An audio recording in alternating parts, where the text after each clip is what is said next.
Call the meeting to order. Begin with the Pledge of Allegiance.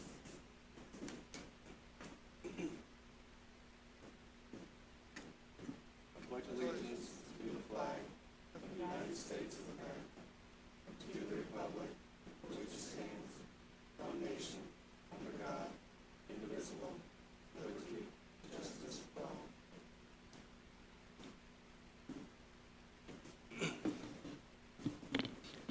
Can I call on the roll, please?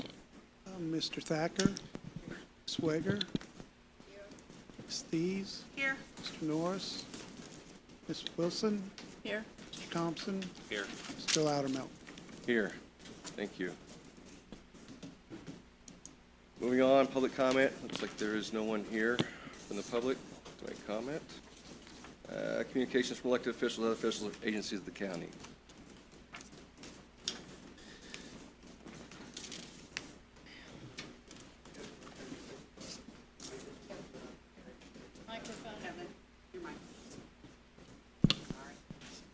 I had put a handout in front of each one of you. This was the same thing that was given to the commissioners. And basically, it was someone from the building that wrote this letter that just states that the employees do believe something for security needs to be done. It doesn't necessarily say that they're backing what the commissioners have proposed to new front to the building. It just says that they support, everyone that signed the list supports something being done for security. Just locking all the doors is a great step. We do need just one entrance. That works perfect. Other than that, you still need at some way, and I know it comes to funding and money's tight and it's hard to always have what you need. There still needs to be a security or something there all the time, because otherwise leaving that one door open, anyone can still walk in and do whatever they want to do and have access to the entire building. So yes, the one entrance is perfect, but there still needs to be some other security levels added to it. They talk about x-ray machine, the conveyor. That would be great. I don't know that that's something that's budget worthy or if it's even feasible, but just to show you that there is interest, that the majority of the building has signed it and do believe that something needs done. I mean, there have been several lockdowns. There have been a lot of threats. Wouldn't matter if this was 20 years ago, but it's not. And we do see that people do things now with some of the laws that have changed and carry permits and being able to carry without a permit now. It just changes a lot of stuff. So I just wanted to explain that that's what was given to you. I'm not going to read it like I did the commissioners. I think there's been a lot out there that people already know what it says, so I just wanted to present it to you. Thank you. Thank you, Kevin.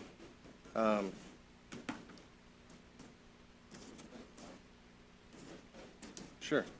Yeah, Kevin, I'd like to thank you for sharing it with us. I'm glad to see that you brought it to council or to the commissioner as well, because we can only fund a project. We can't set policies. We can't make sure that they follow the rules that's already in place. I think the first thing we have to do is maybe if we follow some of the rules that's already in place under the employee handbook about carrying weapons and that for the employees here. And so I, too, am for better security here. I just want to see it done. If they want to use the ARPA money, my opinion is we need to see the overall plan for it. That's the only thing. I think there's some confusion that we're not for security or for safety, and that's not the case. So I appreciate the opportunity to discuss that. Thank you.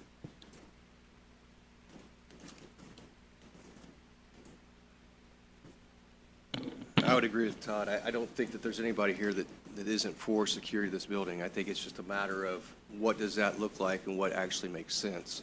As we've seen in the past with these requests to enhance security at buildings, we've seen it at the Community Corrections Building as well as the Juvenile Center. The Sheriff's Department's not doing their job, as you've alluded to having somebody here 8 hours a day. So that's problematic. If we put an x-ray machine out here on this north end of the building, that's the next request is going to be an additional officer, so that want two out there. So if you can't get it done with one right now, how in the heck are you going to get it done with two? I think there's simple solutions to remedy this issue, but You have to be committed to the solving the problem and be a lot more proactive than what we're seeing. We have not seen a request in a budget like this before, and all of a sudden the sky is falling, and we're having lockdowns for reasons that the council, as far as I'm aware, hasn't been included on the reasons for those lockdowns. So it makes you scratch your head why we haven't had lockdowns in the past, and all of a sudden we're having lockdowns. And anybody can, come to their own conclusions on that. But nonetheless, I think as a whole, this council is for supporting greater security here at the annex. But that probably looks different for each of us to some level. And as I've stated before, $1.2 million is an awful lot for x-ray machines and extension of this building on the north end. I don't know how much this building's worth, but $1.2 million in this building is a heck of a lot of money. So I think it's something that the council will continue to discuss and try to work through a reasonable solution to some of the challenges we face. Just add just a smidge. We should not get it twisted that we don't believe that a life is not worth $1.2 million. That's not, those are two separate things. There's no value you can put on a life, but there are a lot less expensive ways, I agree, that we can accomplish the same end. Councilman Tees? I just want to thank you for always being very upfront with us. You attend a lot of the meetings, and they kind of become the face of this, whether you've wanted to or not, and I appreciate that, because dialogue is what we need, and communication. And kind of from what I gather, just to summarize, to make sure I understand where you're going with it, it's not necessarily support of the project that's been put out there, but just making sure that we have some personnel that's there, like at my school, how we have security personnel, and to make sure you have someone to check in and out. And that's kind of what I'm gathering from you. That's a perfect summation. And like I say, and in the draft of that, I had seen several of the drafts. Some of the stuff was kept out, some of it was put in. And I guess one of the biggest things I said was it needs to be specifically stated that this is not in support of one particular project. It is just in support of something needs done. Okay, and I thank you, because it's not always always easy to be the person communicating all that. So thank you for always doing that with us. Always appreciate it. Councilman Wager? I think you raise a valid point too, Mr. President. We've sat here during some pretty tough meetings, and, we've had some threats during those earlier jail meetings. It got a little rough, and, I used to think if we jump under this desk, would it do any good, and how fast could we get out the door? Honestly, thought about that. To put $1 million into a project, we got to think about this is an old building, put a front on it. Well, the public defender's office, they're so crowded up over there. The mice are hunchback, for crying out loud. They don't have any place to expand. If we're going to build on the front of the building, maybe we could move it on a little farther. I mean, those are things we really, truly need to look at and talk about it. In the meantime, we need to figure out how to make people safe, everybody safe, even us. Maybe we could even get into that safety deal, and Security at the meeting. yeah, we could get security at a meeting. Could we even do that? Hello? But look, Hello? well, but can we count on those two guys at the end Depends on who they're aiming of the at. bank here? I just wanted to add one other thing, because I think something that was alluded to in one of the conversations with commissioners and with what the council has asked. Someone had commented about maybe an athletic arena or park or whatever you'd call it. 2 weeks ago, I did go to one out of town. It was in Champaign for my one of my grandkids, and it was a football. They were having football teams there. And I would have to say it was a 2-day event. The place had 8 different fields that could be converted into soccer fields. They had the soccer stuff on rollers and stuff. They had a splash park in the very middle of it. They were working on some stuff on the outskirts. For 2.5 days, it was packed. I would not doubt, and every hotel within 20 miles was booked. So, I mean, I'm all for stuff like that too, because I would guarantee that brought at least $1 million to the community in that one weekend. So I'm not sure who alluded to it, but I do think, I mean, that is something that should be on your radar because it is what we need in our county. Yep. And I agree. I mean, I've traveled the country with my kids to similar venues, Kevin, and they are moneymakers for sure for a community. And I think that's, again, I don't think anybody on this council takes the safety of this building or safety of employees lightly, but I think what we've heard from the council thus far is they want to see a plan, but they also would hope to have projects in the hopper which can create revenue and generate interest in this community. And I think that's That's kind of where we're at. That's right. You know, for me, that's the wish list item, is that sports venue.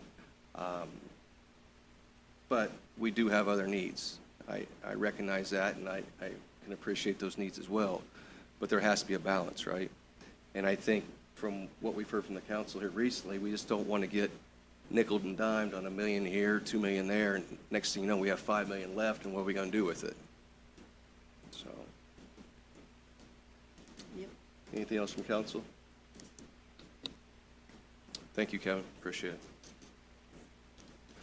Moving on, Resolution 2022-09, ROC 2022-35, resolution modifying local income tax rates, annual allocation to township fire safety agencies.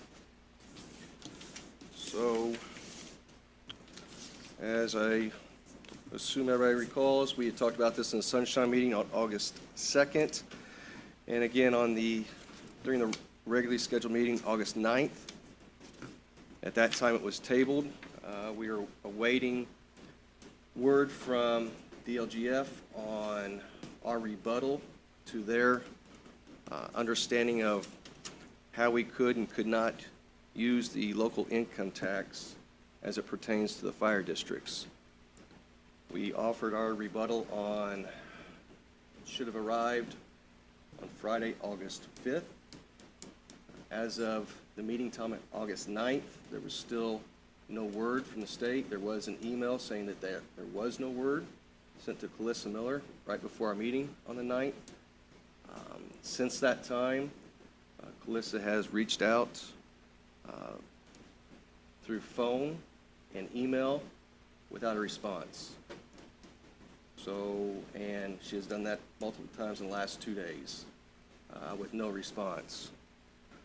So as we had discussed previously, this is an action item that must be accomplished before September 1st in order for these distributions to hit the fire districts.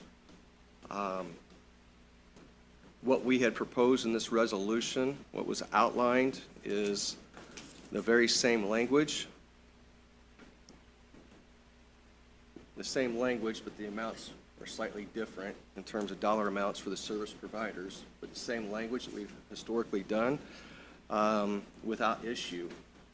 As we've learned, there's a newer interpretation by the state, and that's why we offered a rebuttal, because we'd like to, as a council, continue to do what we've been doing historically. So with that said, without any new information, without any guidance from the state, I guess we have a couple options here. We could either table once again, which I'm really not in favor of personally. We could go with what the state had recommended, which I don't think we were in favor of. That's why we offered a rebuttal. Or we could proceed forward with what our original resolution was and approve it as is, and then move forward from there. So I'd open this time for the council to make comments or ask questions. Mr. Effner, I'm sure, is happy to answer any questions you may have.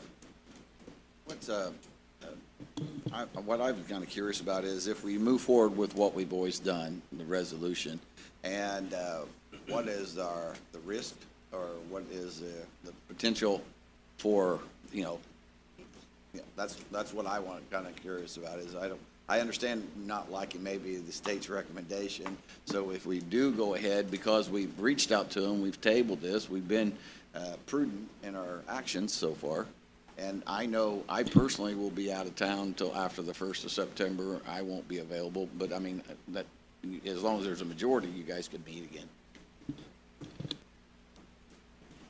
I can't say that I've, It's flashing.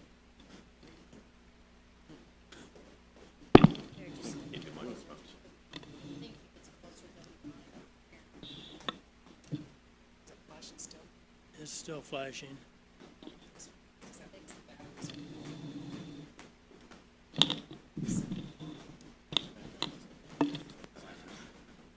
I can't say that I've confronted a situation exactly like this, but in their initial response, they had invited a rebuttal, which was, I prepared and submitted a rebuttal, and that was submitted almost 3 weeks ago without any response. In that this is time sensitive, because it must be passed before September 1, I think it's probably reasonable to pass it as is if that's what you desire, and it'll be submitted to the DLGF, and then just let the DLGF deny if they continue to disagree, and at that point, or those particular fire departments that are affected would be denied that money. I think we've done everything we can at this point in time, but because it's time sensitive, and if we pass it without including these fire departments, then, there's certainly that possibility they would be denied the money, even if they agree with our interpretation.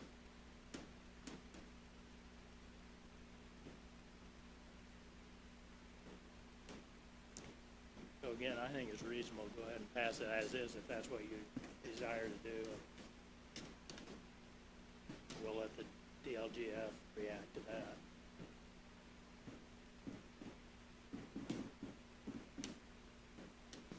Mr. President, Councilman Wager? I make a motion that we pass Resolution 2022-09 as presented. Second. So we have a motion on the floor by Councilman Wager to approve Resolution 2022-09 as presented, second by Councilman Thompson. Any questions or comments from council? I had one. Sorry. Councilwoman Thies. I just have a question. Is it, and you kind of talked about it, I just want to clarify, is it just that they're interpreting the law different, or has something changed? I don't know what's going on there, but apparently they in their communication with Calissa, they've indicated they're interpreting it different. Okay. And I don't necessarily agree with their interpretation. I Right. think it can just as easily be interpreted the way it's always been. It probably should be. And how long have we been doing it this way? I know since before I was here. So it must have happened, like right before? Okay. And no issues prior to that? Okay.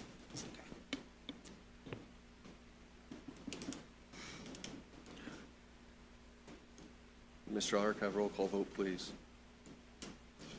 Mr. Thacker, Yay. Ms. Swager, Aye. Ms. Thies, Aye. Mr. Norris, Aye. Ms. Wilson, Aye. Mr. Thompson. Aye. Mr. Loudermilk. Aye. Motion carries. Thank you. And with that, I entertain a motion to adjourn. So moved. Is there a second? Motion to adjourn, Councilwoman Wilson, second by Councilwoman Wager. All those in favor signify by saying aye. Aye. Those opposed, meeting adjourned.